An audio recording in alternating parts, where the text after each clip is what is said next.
Hello everyone. How do you handle messaging with your ex? Mine is not one of the better ones. So conflict does arise, and it arises quite often. And that is an unfortunate thing. What do I do about it, and how do I document it? That's what this video is about. It isn't a long video, so don't worry about that. And I'll have a relevant example at the end of the video to show you how I responded to it. As always, the child's safety and well-being is a top consideration. In addition, responding in anger is only going to lead to more problems. So it's okay to pull over to the side of the road if you're driving, take a moment to calm down, and respond calmly. This will minimize conflict. The goal here is to minimize that conflict. The children never need to see it. They never need to know it's there. That's between you and your ex. I'm going to classify these messages into 3 types: good, annoying, and bad. I know it kind of sounds like a movie, right? The good, the bad, and the ugly. I was watching that the other day. Good movie, but far too long. My kids won't sit through it, which is a shame. When they're adults, they'll probably appreciate it. But that's beside the point. The good messages are fine. For example, I get a message that comes in and says, "How are the kids doing today?" Those messages I don't have any problems with. I answer them, and I don't archive them. I don't record them. There's no point. They're just a pleasant exchange, a parent checking on their children, which is fine. So the good messages, we just respond, we go about our day and be happy. Now we get to the annoying messages. Now, when I first got divorced, I didn't want the divorce. She wanted it. She had found another man and started dating right away. Apparently he was worth quite a bit more money than me, and that's why she was jumping ship. To be honest, it took me a while for this to sink in and for it to get into my brain that she was gone. I should have realized the moment she touched another man that it was done. No coming back. That should be the red line drawn in the sand. Touch another man, you're gone. Don't come back. Don't talk to me again. But I still kept getting messages from her. Now, I'm not going to talk about what those messages were because I don't really want to think about them. But the way I handled them after I finally figured out what they were attention seeking. I just stopped responding. Just outright stopped responding. There's no point in answering them. You're done with her. She needs to move on. You're done with him. He's done something wrong. Forget it. Stop it. Don't go there. So the way I handle the annoying ones is I just don't respond. I drop it and leave it.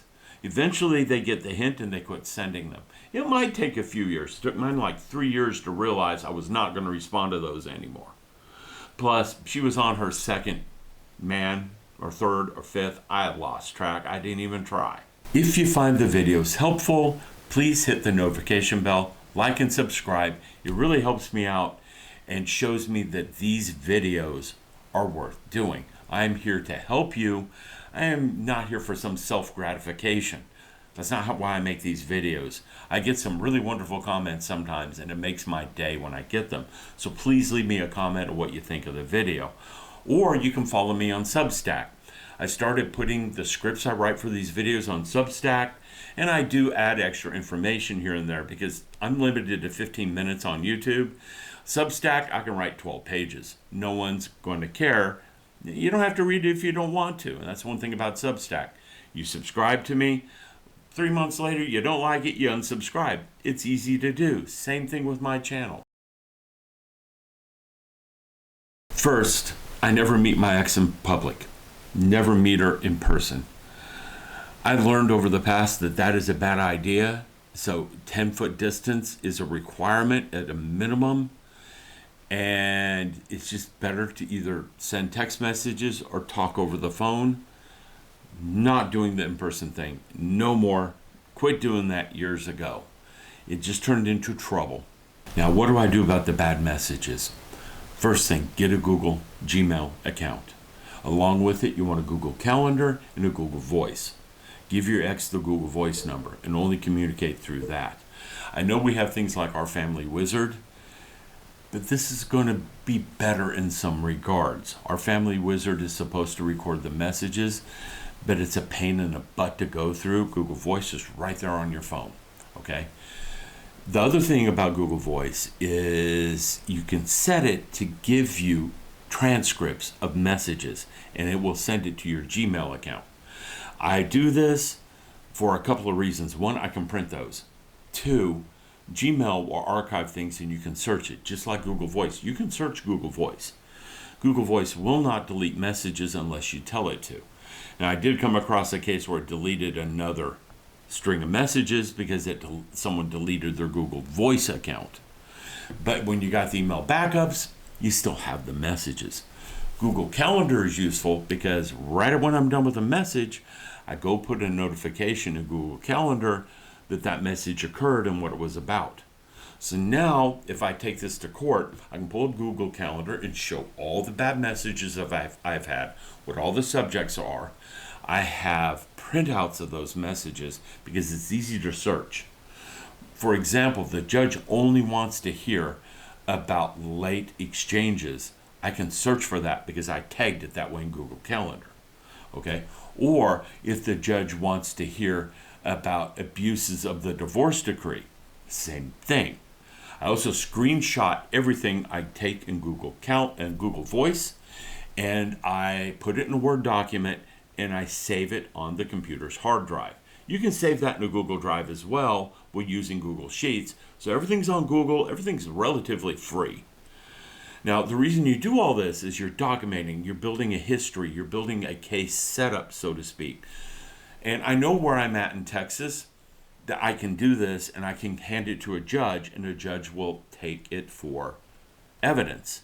Now, this may vary from state to state. I am not an attorney, and every state has a different set of rules. Mr. Googles will know about those rules, so you can search that. And if you're really concerned and you got the money, pay for an attorney. But in either case, doing this will help your attorney and help you. I do not document everything because that's just cluttering it up. I just want to come up and go, look at what they've done. This is what they've done. I can go through my file structure. I can find it. Now, when I make these Word documents, I make them by month. I don't get a huge amount of horrible exchanges. I usually get one or two a month. So one document will handle it, screenshot, put it in the document, list it on Google Calendar, text messages are forwarded to the Gmail account, and Google Voice keeps a record. All of that is documenting everything. And again, Google Voice is going to document literally everything, but you only need to keep the ones that are bad. Okay? So now we are going to get to the actual exchange and what I did and how I archived it. So we're going to move to the computer and I'm going to voice recording. At the top of the screenshot is a copy from the divorce decree. My ex sent that to me as a reminder that I must bring the kids back to her house at the end of visitation. And that was on June 19th. On July 1st, she's messaging me and telling me that I need to pick them up from a daycare. MLA stands for the daycare. And then I tell her I need to pick them up at your house. That's what the court documents say. I'm the blue one. And then she says, they're not there. You need to pick them up at MLA. Then I'm telling her, follow the divorce decree. I'm picking them up at your house. You've pointed out numerous times that that is what we're doing. And think about what I said earlier in the video. We need to pick them up at the house because that's what the divorce decree says. This will minimize conflict and not cause false expectations in the future. This is the second slide. She's reminding me that the daycare is closer to my house than it is to her house, and it'd be more convenient for me to pick them up at the daycare. Then she throws in the word narcissist. She loves to call me that. We're going to go over that in a future video simply because a lot of people deal with narcissists. And then I remind her that this has nothing to do with narcissism, that just a few weeks ago you were demanding that I return the girls to your house. Now you want convenience. And she says, well, they're at the camp, they're not at the house. And then she has my eldest daughter call me, which she should not have done. Okay? And I'm reminding her that I'm at your house in 3 minutes and they need to be at the house now because that's what the divorce decree states. In slide number 3, she's telling me to respond to the eldest daughter, who should never have been brought into this. I'm sending her a photo sitting at her house, telling her that I'm there waiting, and she says they are at the daycare. And I remind her I'm not throwing a fit, but this is what you wanted a month ago. You wanted the exchanges at your house. Now you don't. So I'm trying to insist upon us following the divorce decree. This is where things went really bad. She started sending a text message between me, my oldest daughter, and her, dragging my oldest daughter into this. You notice my oldest daughter said, "Did you add me on purpose?" Her mom says, "Yes." She says, "Your dad's throwing a fit. He doesn't want to pick you guys up." And then I respond, "Why are you dragging our daughter into this? You insisted on all the exchanges at your house a month ago. I'm at your house as the divorce decree states." This is where things go really bad. She's telling the daughter that I'm leaving them behind at the camp.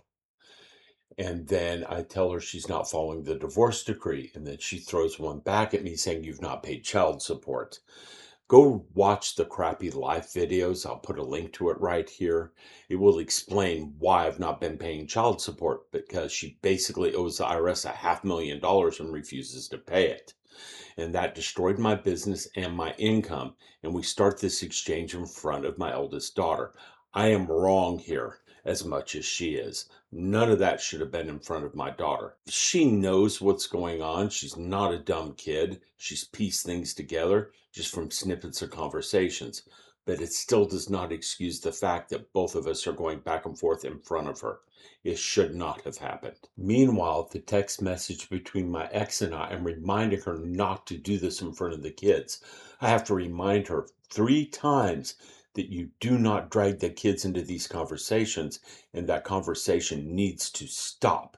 Yet she keeps doing it. This is the last message between my daughter, my ex-wife, and I, where she tells the girls that they are not at fault after she drags them into it. Again, this is something a parent never should do, is drag the children into a fight between. I really debated whether I was going to show this part of the message. I decided today to go ahead because it shows you why I came up with this system to record, archive, and make searchable all my messages. She's calling me a narcissist again. She's telling me that I can't take a nap with the girls, even though they're 7, 9, and 11, that I can't leave them alone at my brother's house with my nephews, who are 16, 18, and 19. The 2 eldest are never there. One of them has a summer job and the other one works nights. They're just never there. She's also saying that I can't leave them alone at work. Well, I don't have much work in the summer. And when we are at the office, the room I work in is literally 5 feet from where they are, with open doorways all the way across. I can hear everything they're doing and check on them in an instant. She refuses to acknowledge all this and just wants to throw a fit. And that's where this message thread ends. I did not respond to any of it because responding would just be a waste of time, cause upset, cause anger. I had my daughters at that point, and my time with them is far more important than my ex-wife's ego or whatever it is that she's doing with these messages. So, hope you found this useful and enlightening, and I was honest that I did things I should not have done. Let me know what you think in the comments.